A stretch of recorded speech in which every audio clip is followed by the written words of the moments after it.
Finding life a bit complex? Confusing? Aware that your old strategies aren't working? Why not ask Pam and Marilyn? This is The Irreverent Therapists, and we're here to add some clarity, humor, and a bit of what might be considered blasphemy to your day.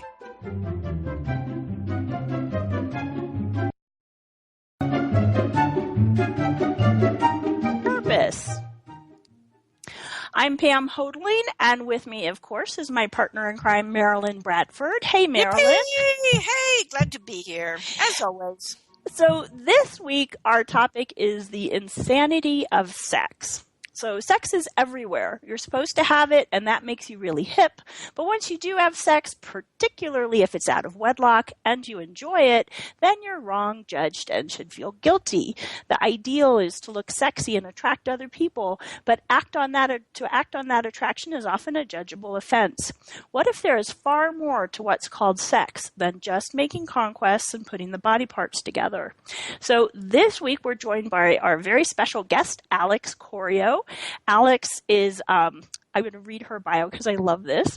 Alex was a Midwest farm girl with big ideas and a knowing there's more to life. She invites and facilitates others to choose their big ideas and create lives with ease.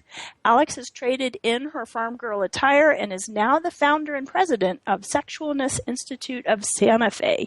Welcome, Alex. Hi, Marilyn. Hi, Pam. Thanks for having me. Thanks for being on here. We're thrilled. Yeah. What a great topic. So, I think I was talking to you guys before we started about what comes up for me when I think about the insanity of sex. And that is it's everywhere.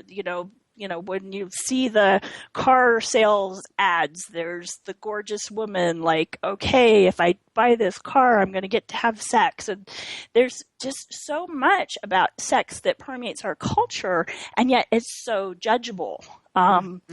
We put in our description that you're supposed to want it, you're supposed to have it, but when you actually do, a lot of times, there's all kinds of judgment that goes with it. So that's what comes up for me. How about you guys when you think about the insanity of sex?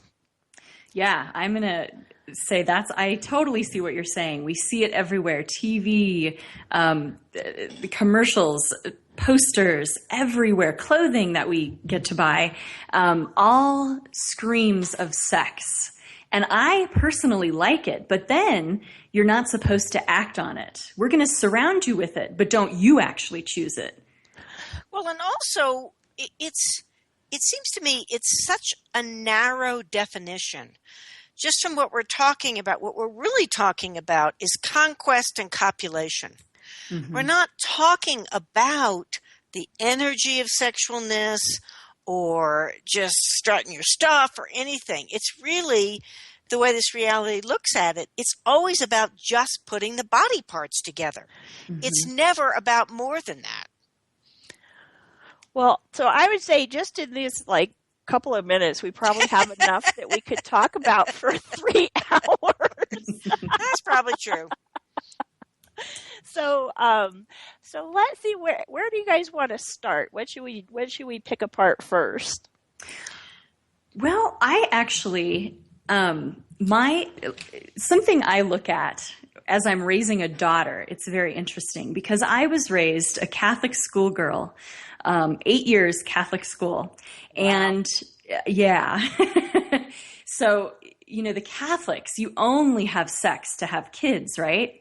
So I would like to start, or I would suggest starting maybe with religion and the programming that goes with religion. And I might suggest that's where it all changed once religion kind of came into the picture. It's not to be celebrated. It's not a happy thing. It's not, you don't have fun, have kids. No fun, have kids. Wow, Right. okay, talking about that feels so nice and light, Alex. You're welcome. No, but seriously, my parents weren't very religious. I did go to Catholic school, but we didn't go to church every Sunday. And yet there was this understanding that you really just don't be too much. You don't talk about sex. In fact, when I was a little girl, I always thought pregnant was a bad word. I I know. And I was like 5 years old. I think a woman in town became pregnant out of wedlock. So this would be like the late 1970s. And I think when my family, it must have been when they were talking about it, they would say, "Oh, she's pregnant." They would whisper Wow. it. So I really thought pregnant was a bad word. And then my daughter, fast forward 30 some years, my daughter and I are sitting at my parents' house for a visit one summer. And the TV, my dad's one of these people who always has the TV on. He may not be watching it. He may be on the computer reading a newspaper, but it's always on. And so on the TV in our living room, this man is choking this woman to death. And I'm waiting for my dad to notice what's going on. My daughter's right there watching the TV, just not doing anything else except stunned at what she's seeing. And so I had to mention it. "Hey, Dad, maybe we could turn the channel." Fast forward the very next night, there's a couple going to have sex, the undressing, the kissing, and it was fun. It wasn't a rape scene. It was fun. They were two consensual adults. And immediately my mom picked up on it and looked at me and said, "Alex," and she kind of nods towards my daughter and says, "Do you really want her to watch this?" So it's okay to see someone murdered, but not to see sex. Not actually having sex. Right. That's not something that's private. It's not something we talk about. It's certainly not something we admit to doing. Right. Well, and, Alex, when you were talking about your daughter, because I have a daughter and, she's almost 13 and she's gorgeous. Like, she's just stunningly gorgeous, and she has a presence. She's someone who people notice. And, part of me is like, how awesome is that? And, for her to be able to just be, and then, all the programming from when I was growing up was cut all that off in order to be safe. If you're too attractive, then that's what makes, men prey on you. And there's all that kind of stuff that comes up, and where we're taught to just, cut off that energy of sexualness, which we'll talk more about what that is. But it's just all these mixed messages, because, the ideal in the culture is to be really attractive and sexually attractive. But then there's all these messages of, if you're that, you'll be, seen as a slut, or you'll be seen as, I don't know, it's just, again, the insanity of sex. Right. Yeah. We look to the Middle East and we see what they do to their women. Is it called the burqa that they have to put on in some cultures? And yet, how are we doing that to ourselves? Yes, ours are invisible. It's all from points of view, but it doesn't. I wonder if we can make any money on that. The invisible burqa? I mean, I'm just saying, maybe we could do something with that. Exactly. Yeah, I really struggled when my daughter was young with, when do I talk to her about sex? And what I eventually chose is, when she brings it up, I will answer her question. So whenever she asks a question, I answer it as what I know. I don't push anything on her. I kind of let her lead the way. But she started asking around 3 or 4 years old, and I told her. I didn't sugarcoat it. There were no birds and bees. There was a penis. There was a vagina.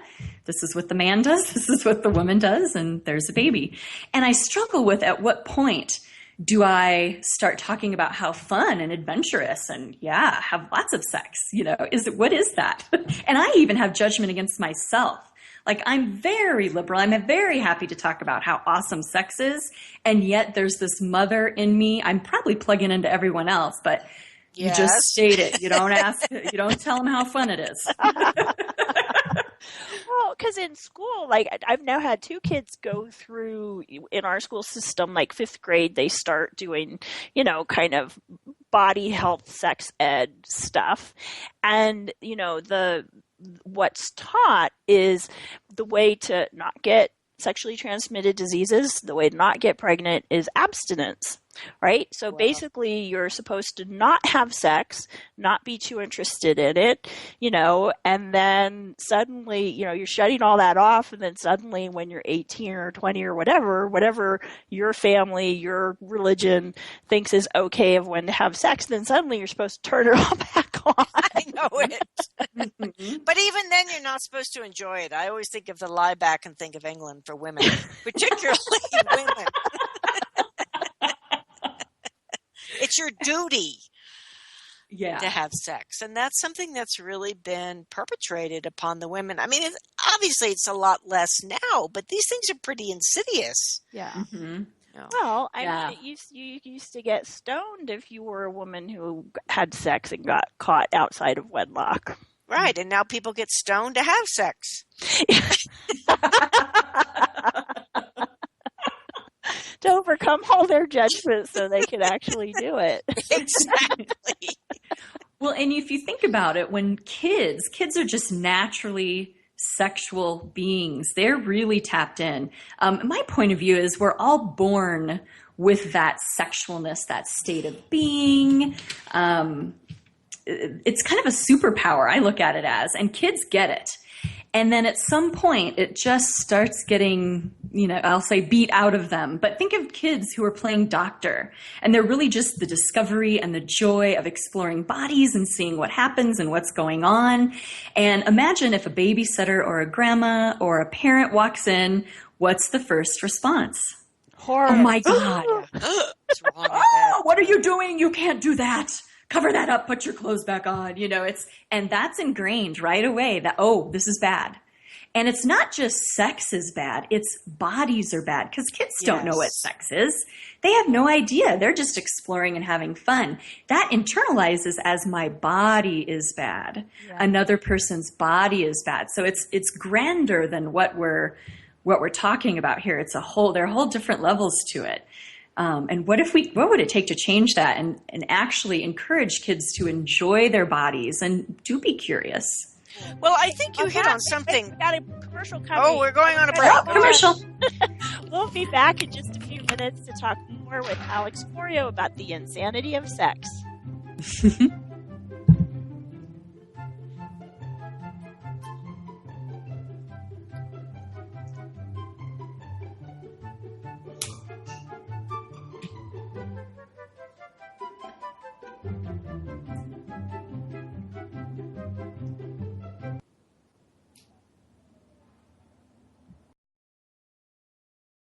Feed your soul with waves of consciousness on OMTimes Radio.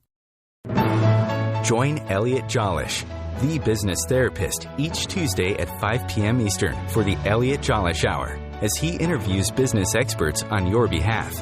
And you're invited to email your business questions to questions@ecjgroup.com for answers, live, on air every Tuesday at 5 p.m. Eastern on the Elliot Jollish Hour. Being a radio host on OMFM allows you to build your show on a rich platform with the power of the internet to fulfill your outreach goals and connect with a very specialized and global online audience, unlimited by time and distance. OMTimes Radio will provide you with web relevance, a recognizable conscious brand, and with the standard of excellence that has accompanied every single OMTimes endeavor. Host your show with OMTimes Radio Network. As difficult as it is to believe, there are places in Africa where human traffickers sell albino children and their body parts for use in magic rituals. Humanity Healing International is actively working in Uganda to change this paradigm. The Albino Rescue Project finds albino children who are at risk and places them in safe schools and environments where they can learn and grow free from fear. To learn more or to sponsor a child, visit humanityhealing.org. Humanity Healing is where your heart is. Circle of Hearts Radio is a sanctuary on the airwaves. Join me, Grandmother Elia, in the circle on Sunday, 2 p.m. Eastern as I share information to both enlighten and nourish your soul. Bringing a more conscious lifestyle to your world. OMTimes Radio. IOM-FM.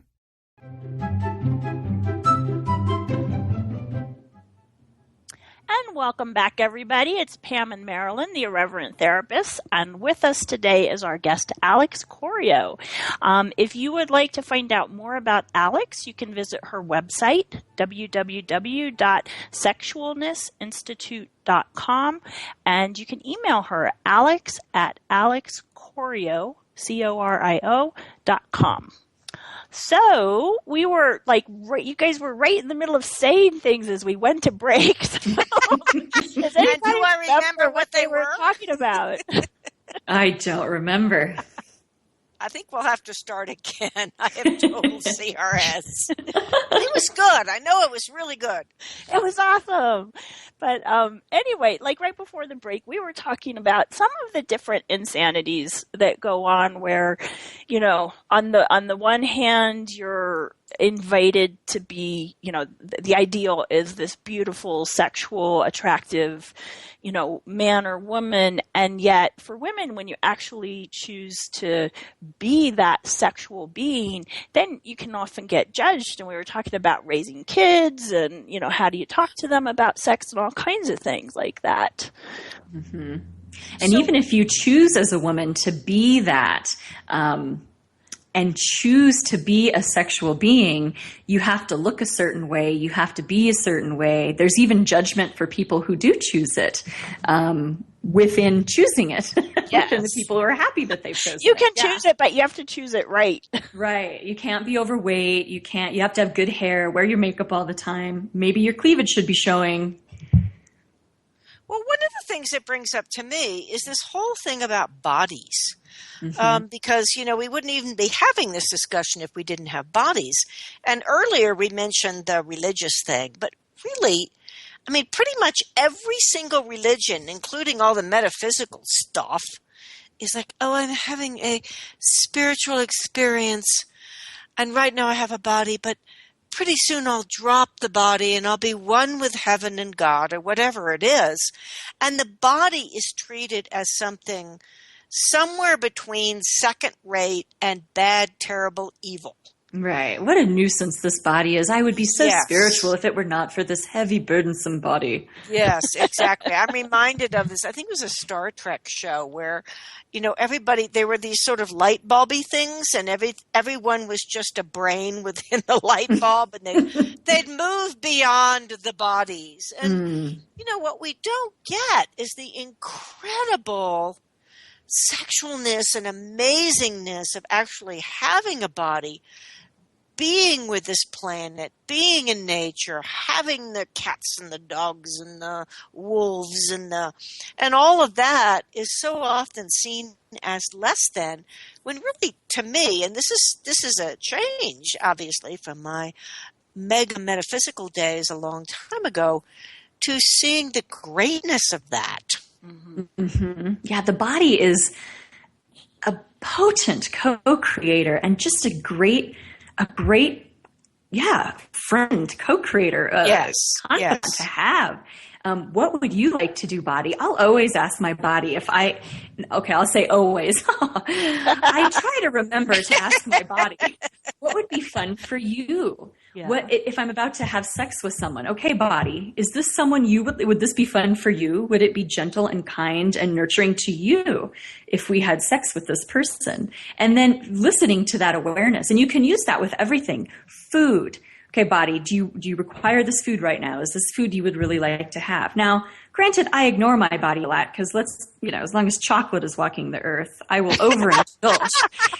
Gee, Alex, I never do that. Chocolate? No, I'm the only one. Yeah, but the body is someone we can really, it has a consciousness of its own, and we can really talk to it and communicate with it and see what's up. And love it as if we would someone else. I just want to do a shameless plug for our show last week, which was Have You Alienated Your Body? So if you would like more about bodies than what we talk about today, you can listen to that one too. Hey, and I'm monitoring Facebook, so please, if you have a question, the Irreverent Therapists, ask us. I like the sexy man you picked out, Pam. Didn't I do good with photo. that? On that one. Yeah, that's ooh la la. Okay, never mind. I'll just sit here with my water. Well, no, I'm so glad you said that, Marilyn, because that's just the kind of thing we're talking about. On the one hand, it's so fun to like see this picture and go, ooh, hot guy. Yeah. And yet to actually be like saying that, expressing it, talking about it, there's so much that people go into judgment about. And I think, we keep saying judgment, but, let's talk a little bit about what that is in terms of sex. It's like, to me, there is no area of sex that isn't full of judgment. Right. When you go to have sex, how much are people judging, okay, my body isn't great, or, what if I am not skilled enough for this person? Or they find me? Or my technique isn't good. Yes, yes. It's like, Wow.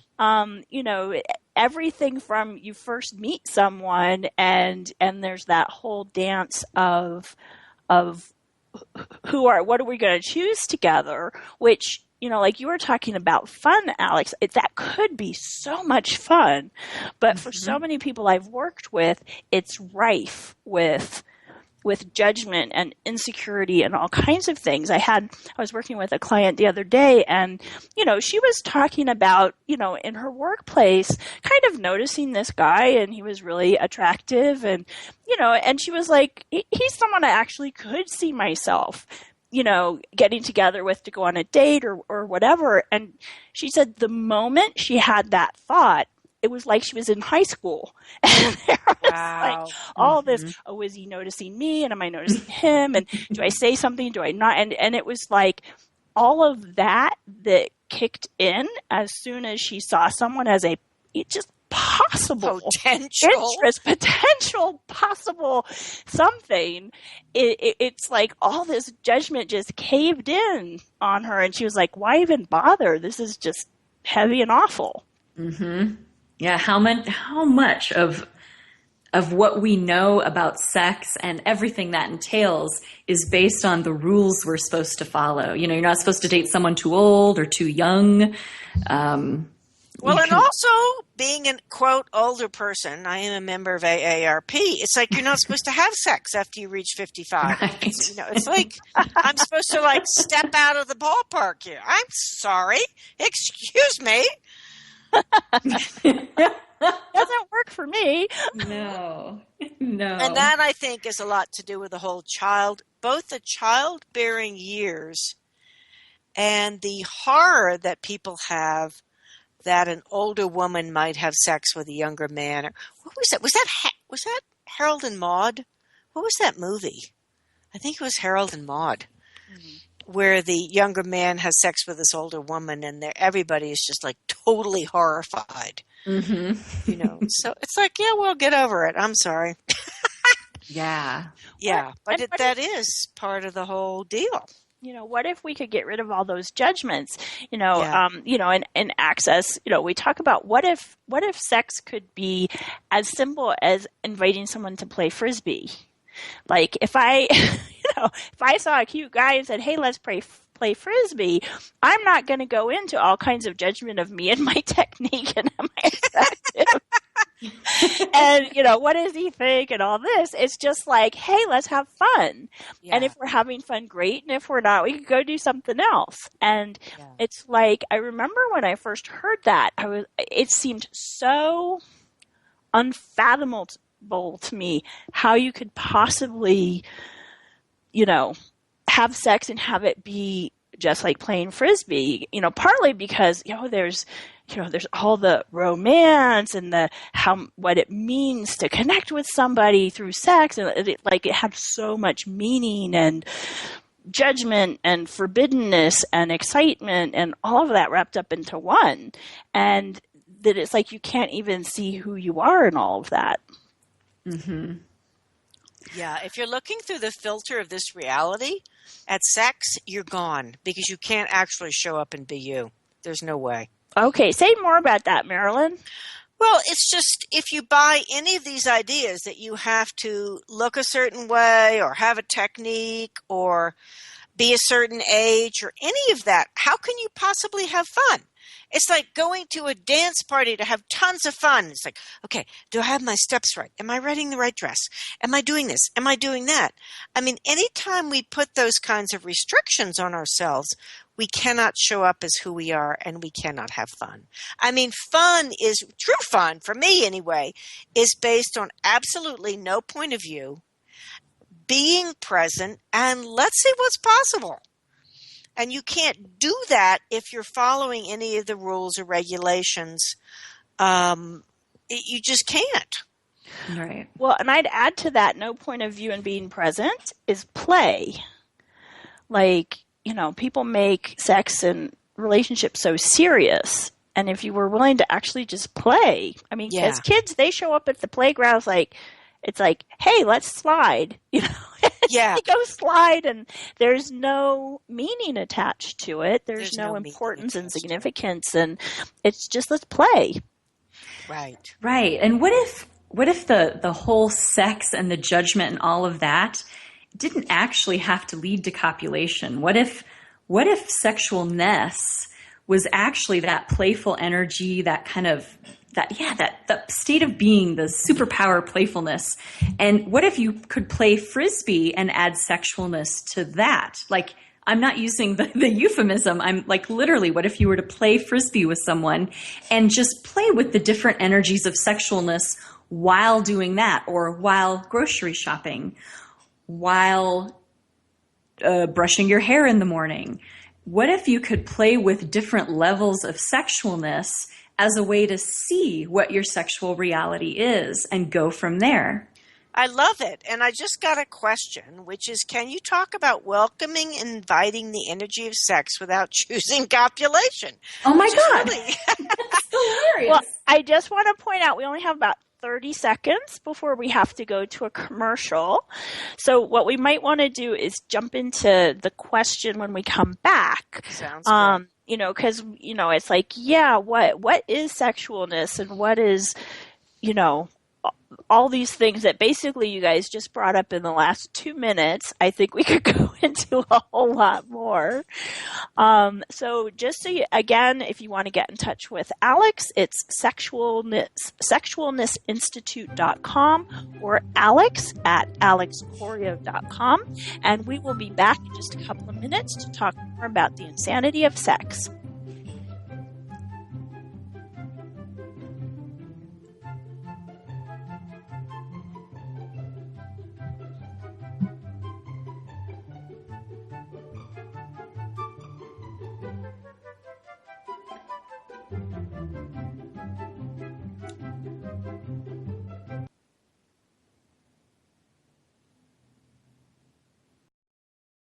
Your conscious connection to a more mindful world. OMTimes Radio. IOM FM. Hey ladies, do you want to have that good hair day feeling all the time? Gentlemen, would you want your special someone to have that glow, letting you know she is feeling completely satisfied? This feeling and that glow can be yours by embracing your sexual power. So join me, Rachel Kenley, award-winning romance author, on the O-Spot. The O-Spot will guide you to that peak with guest interviews, book discussions, and conversations on the thrills of sexual empowerment. Put the zing back in your life. Come up and see me sometime on the O-Spot, live on Hump Day at 10 p.m. Eastern. Host your show on IOM FM, the radio network of OMTimes Media, one of the more recognized brand names in the conscious community, and is backed by the extensive marketing reach of OMTimes. Hosting a show on IOM FM immediately connects you with our extensive dedicated community. Have you ever wondered how to change your love paradigm? The secret key is finding a love partnership, not just a regular connection. How do you find these? Through conscious relationships. Ascending Hearts Dating is a dating site for people like you that believes in second chances and a different type of spiritual connection. Try Ascending Hearts for free today at ascendinghearts.com. and change your love paradigm. Ascending Hearts, the premier dating community for the spiritually awake. Do you have time to read that inspiring book or that blog post you've been meaning to get to? In your busy world, how do you improve yourself and keep your life going? I'm Lisa Kay, and my Between Heaven and Earth radio show can transform your life just by listening. Be uplifted with inspiring topics, positive stories, and ideas that really work. Between Heaven and Earth Radio is conscious living for your soul every Wednesday at 4 p.m. Eastern Time. Your conscious lifestyle on steroids. OMTimes Radio. IOM FM. And welcome back, everybody. This is Pam and Marilyn, the Irreverent Therapist, and today we have with us Alex Corio. We're talking about the insanity of sex, and we had a question and a bunch of cool topics that came up right at the end of the last segment. So who wants to start? Well, I can go ahead. I think I inadvertently answered the question before it was even asked, so perfect timing. A tool that I've been using that I have been getting from Access Consciousness, and specifically I've been taking this conscious sexualness class with Shannon O'Hara, is you can actually tap in to the energy that is sexualness to almost anything. It's fun to maybe walk out into a forest, into your garden, near plants, and start with nature and just see what sexualness you can get from the tree and what you can contribute. Okay, Alex. I think we probably just lost half the audience. Oh, Can you talk about I have two questions, and one of them can be for later. But would you talk about the difference between sex and sexualness? And also, I'd love to hear more about your institute and what the Sexual Institute is actually about. Sure. Well, here's what I do. And this is kind of what I've been doing even when I was doing my kind of new age metaphysical thing, is I love the Botanic Gardens. When I lived in Denver, I would go to the Denver Botanic Gardens all the time. And I define sexualness as that playful, it's that, I'll call it flirting, that joy in life. I might even go so far as to say it's a creative force by which you can tap into and really create whatever magic you like in life. But let's start simple. When I was at the Botanic Gardens, I would always, I know this sounds strange, but I would talk to the flowers. I would talk to the trees. I remember leaning up against a tree as if I were leaning against a friend or a lover, or, just that, I'm so grateful for you, tree. Literal tree hugger, maybe. And then I would ask the tree, what is it you can give me? What can I do for you? And it's that contribution. And it was definite sexualness. Now, does sexualness have to lead to putting body parts together? Does it have to lead to, acting sexy? No, not at all. I don't think. In my point of view, no.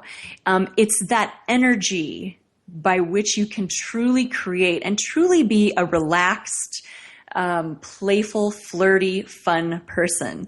So I like to play with it with people. So I might be in a grocery store checking out, and there might be a woman cashier behind doing my groceries. Now, I tend towards the men. I'm not bisexual. I'm not gay. But I will flirt my little head off with this woman.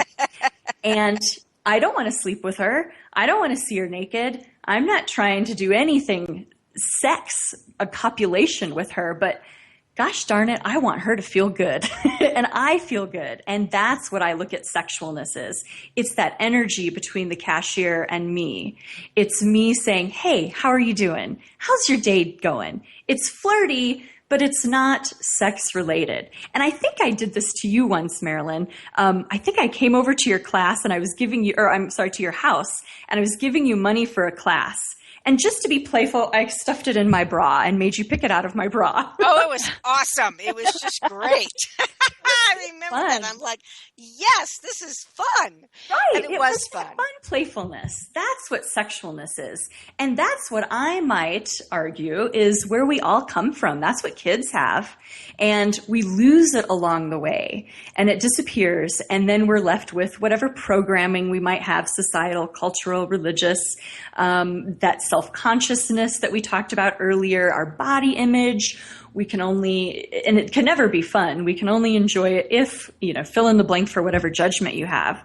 And so you had mentioned, yes, I do. I run the Sexualness Institute of Santa Fe, and I haven't quite gone public with it yet. So this is kind of the first public announcement I've made. So I'm a little nervous about it.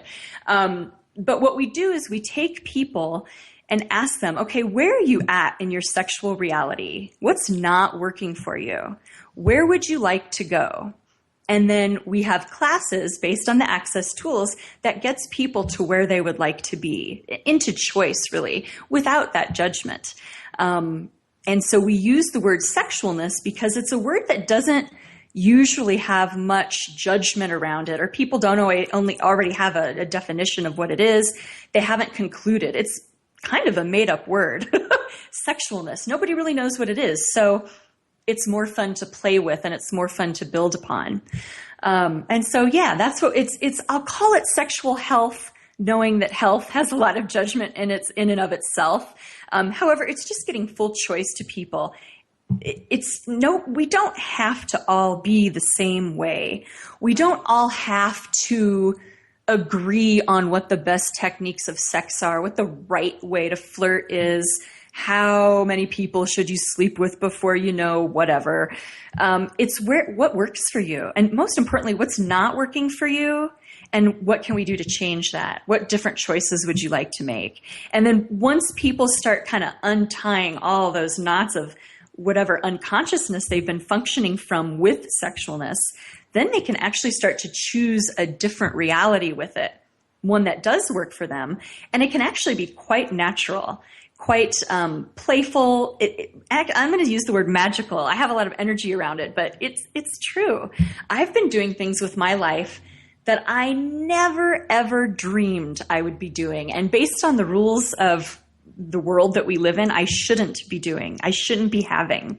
And it's because I tap in to my sexualness. Well, that's a conclusion. It's in part because I really love my sexualness. And I don't just use it to get out of speeding tickets, but that's pretty helpful. You can create anything from sexualness. And it's really just that playfulness, and it's that contribution to the world just by being your natural, playful, flirty, beautiful sexual self. Well, we talked at the beginning about all these ways we, wrap ourselves up in knots and tie ourselves up in knots with all the judgments and everything.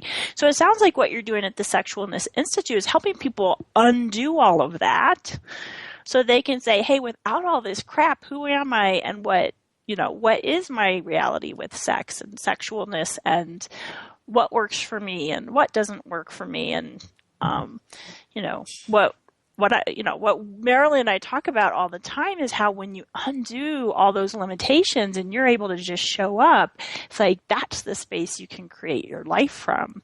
Right. And it's getting people to realize what they're functioning from in present time. And even when I'll go to expos, and I do a networking group here in Santa Fe, and just putting the word sex, even though it's in the word sexualness, but just putting it out there really elicits a lot of different responses from people. I can just imagine. Totally, at the expo. So out of 10 people who might be coming up to the booth or walking past my booth, I would say probably 30% of them look at my booth, they get the deer in headlights look, and they bam, start walking the other way. It's kind of like a car wreck where totally people are totally curious and they're like, oh, what is this? And they want to see it, but they don't want to see it. They feel embarrassed for wanting to know what it is. And it's like this back and forth of, am I going to look? Am I not going to look? Right. There's that. And then there's the total, no way I'm being confronted with this here. And then I've even gotten a few people come up and yell at me for daring to have a booth. Yes, that in it. And how dare you have a business that's to help people have sexual health? That's right. And then you do get the people who are truly curious and truly looking for a different possibility and wonder what else is possible. So we just have people look at where they're functioning from unconsciousness, and that is different for everyone, and it shows up different for everyone. And then we slowly, take those knots out and just give them full choice. Well, and I wanted, because you were talking about the energy of sexualness, that it's healing, caring, nurturing, creative, expansive, orgasmic. It's like all these energies and receiving. It's being able to receive. And you talked about, the more you play with, allow yourself to have and be sexualness, you're totally transforming your life. It's like it's a potency and a power we have that we spend our lives cutting off because it's not okay. Mm-hmm. And when you actually undo all that and allow yourself to be this energy, creating what you'd like to create your life as becomes easier and easier. Yeah, things just naturally fall into my lap now. I don't have to work terribly hard for anything. And if I notice there's a lot of resistance or a lot of going on, difficulty, I just up my sexualness a bit and I see what can change. And it's also that awareness of knowing what people can have.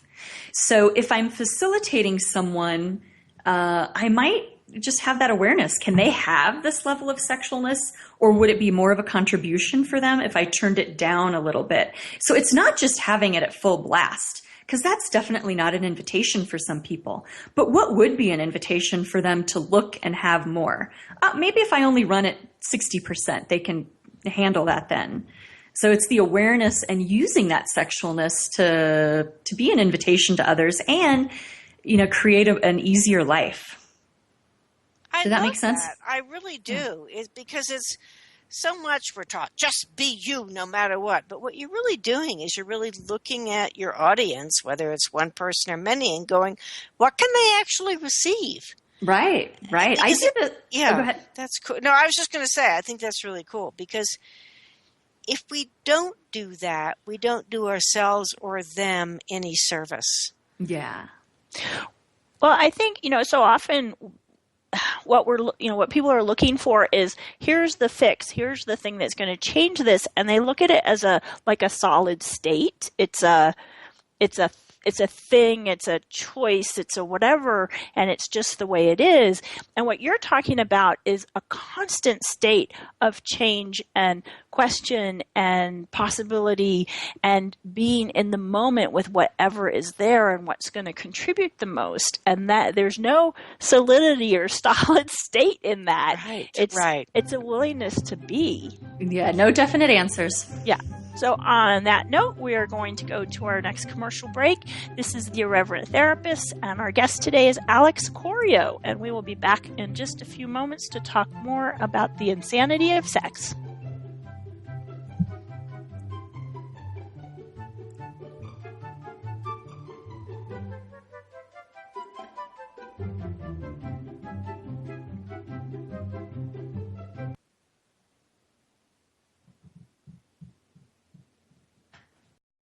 Free your mind. Expand your soul. OMTimes Radio. IOM FM. What if living didn't have to be so serious? What if you could move beyond your problems with greater confidence and ease than you've ever imagined?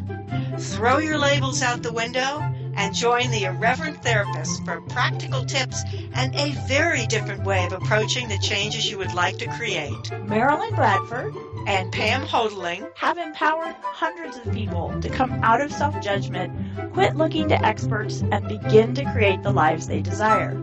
Join us Wednesdays at 7 p.m. Eastern on the Irreverent Therapist Show. Host your show on IOM FM, the radio network of OMTimes Media, one of the more recognized brand names in the conscious community, and is backed by the extensive marketing reach of OMTimes. Hosting a show on IOM FM immediately connects you with our extensive dedicated community. OMTimes Magazine is one of the leading online content providers of positivity, wellness, and personal empowerment, a philanthropic organization. Their net proceeds are funneled to support worldwide charity initiatives via Humanity Healing International. Through their commitment to creating community and providing conscious content, they aspire to uplift humanity on a global scale. OMTimes, co-creating a more conscious lifestyle. The truth is, you can't change the world if you're broke. I know. I've tried. Isn't it time you turned your life's calling into a profitable, freedom-based business? I'm Michelle Barr. Join me every Thursday at 2 p.m. Eastern for Sacred Success.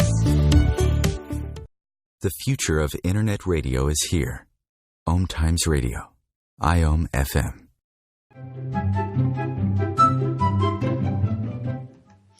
And welcome back, everybody, to the Irreverent Therapist. I'm Pam Hodeling, Marilyn Bradford, and with us is Alex Corio. Hello. So, what else? We have about 10 minutes left. What have we not talked about that you guys want to make sure we cover? Well, I always like to empower people with the tools of where to go from here. So we recognize we're a little insane with our views on sex. So what else is possible? What's another way of being? So maybe we could talk about possibilities other than plugging into what we already do that doesn't work. Well, I think that one thing for me is the willingness to act for everyone, and I totally include myself in this, and I've done it many times, is to look at all your belief systems. What do I actually believe about sex, about copulation, about having a body, about being alive?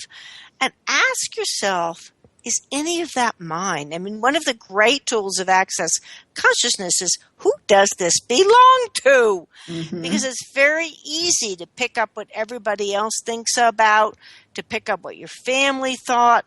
But is that actually what you know to be true for you? And having the courage to go out and say, you know what? This crazy world thinks that this is insane, but for me, this actually works.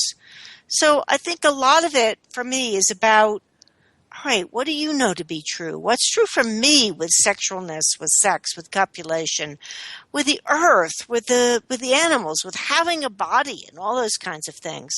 And if, Pam and I have talked a lot about what do you know for you? And this is so crucial because for me, anyway, with this topic, because it's such a charged topic and there's so many inputs, whatever you want to call them, about you should believe this, and this is right, and this is wrong, and you need to go here, and you shouldn't go there. And all beliefs, I just want to say, and I say it a lot on my calls and with my clients, all beliefs, all judgments are totally arbitrary. There's no value, no truth to any of them. So if you actually acknowledge that all beliefs and all judgments are arbitrary, what do you know is true for you in terms of sex and sexualness? Well, and I'd add on to that, Marilyn, we've brought up a few times on our show the Access Consciousness Clearing Statement, which is a tool you can use, like you're talking about, write down all those beliefs, all those points of view you have about sex. You can then use the clearing statement to like, say there's one that's like, okay, I can tell this isn't mine. I can tell this isn't true for me, and yet I'm still in the grip of it.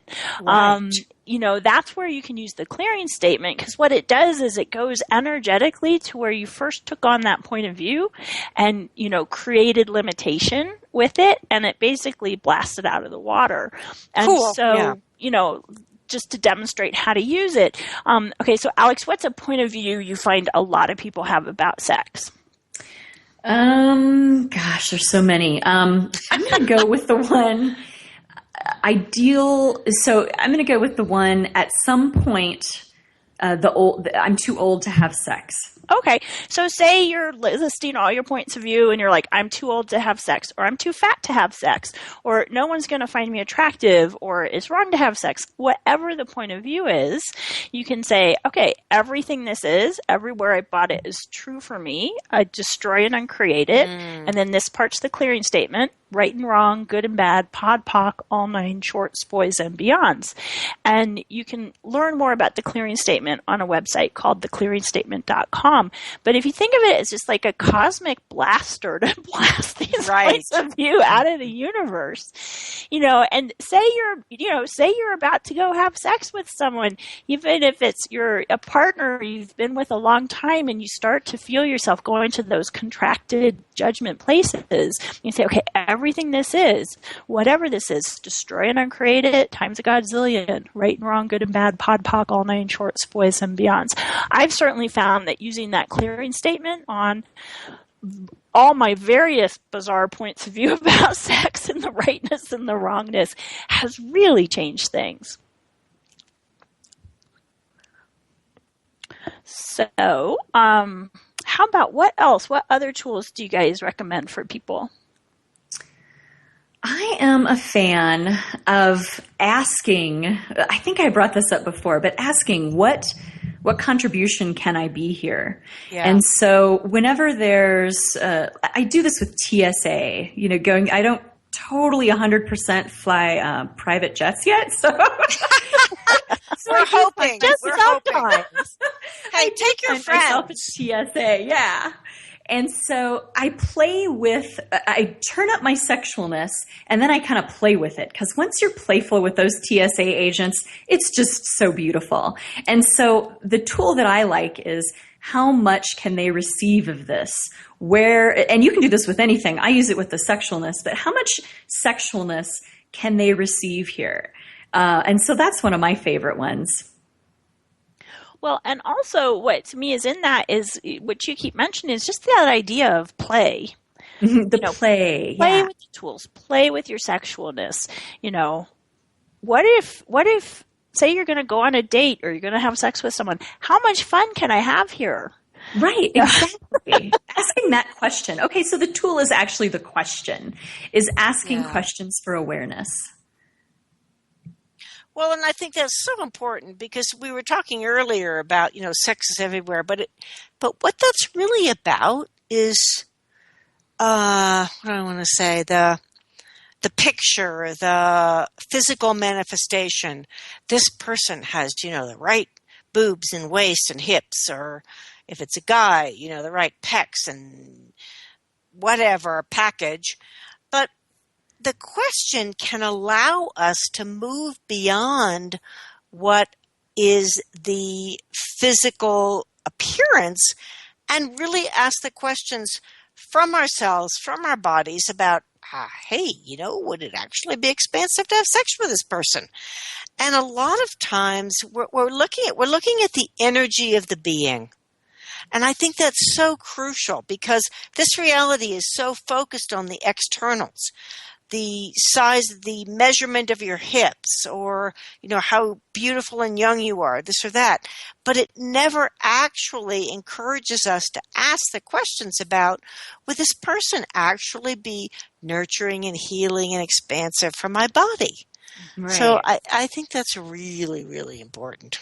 Yeah, all those externals, they pull the life out of it, the consciousness out of it. It's like a dead energy. It's like pornography is a dead energy. I would enjoy pornography if I thought for one iota of a moment those people were actually enjoying themselves. Yeah, exactly. And and the ads that we see, if I were to put on this perfume and actually enjoy licking someone's face, I would do it. But that's a dead energy in those ads that show all of the good bodies and wear this perfume. If it actually had life to it, I would enjoy it more. They take the awareness and the consciousness and the life out of it. And I might say, let's put it back in. Well, I'm so glad you brought that up because it's like all this stuff we talked about at the beginning, the insanity of, points of view and things like that about sex. All of that is that kind of dead energy stuff. Mm-hmm. And, when you actually get at the energy of sexualness, that creative, generative, expansive, orgasmic energy, and when you look at, what if sex is just putting the body parts together and without all the judgments and you bring in the playfulness, and it's like what can be created is such a different energy than what we see out there and think sex is. And it's not. Oh, go ahead. No, go ahead. Oh, it's not how many people can I have sex with? How many low-cut dresses can I buy?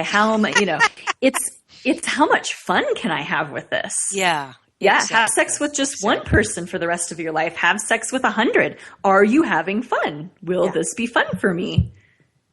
And I know you, Alex, enough to know that you love to have fun, and you do ask that question. And it's not about coming to conclusion. It's about truly what is clear here? What's the awareness here? What's possible here? And I love that. That's awesome. Yeah. Yeah. Well, and just to add on to what you were saying, because you had mentioned the conscious sexualness class with Shannon O'Hara, which I'm doing too. And, she talks about like exploring your sexualness and having sex and having all of that be a way of uncovering more and more of you. Mm-hmm. And, that's certainly a very different way of going about it than this reality. Be vulnerable. Be vulnerable. Yeah. So there's no mechanical right or wrong way. Mm-hmm. Yeah, is that there isn't. It's not, what a lot about this reality is about there's a right way to do it and wrong to it. Excuse me, I just burped, but you shouldn't do that on the radio, but I burped. Right? Horrors! But there's a right way to do it and the wrong way to do it. And what I've really gotten from your Sexualness Institute and Pam and I have talked about is it's very different for each person. And honoring yourself and honoring what works for you is what's really cool. Mm-hmm. Exactly. There's no right or wrong way to be. So we're just a choice. Coming up on the end of the show here. Alex, I just want to thank you so much for coming and being on with us and helping us explore this topic of the insanity of sex. It's been fun. Thank you so much for having me. And again, if you'd like to find out more about Alex, it's Alex Corio, Corio. You can email her, alex@alexcorio.com, or go to thesexualnessinstitute.com. And next week, we are going to be talking about When Teens Speak, Are You Listening? And our guests are going to be Christy and Julie Perkins. So we will see you guys next week for the Irreverent Therapists. Sounds awesome. And you can thank you, Alex. Thank you, Alex. Thank you. And you can visit our website, theirreverenttherapist.com. Bye, everybody. Bye.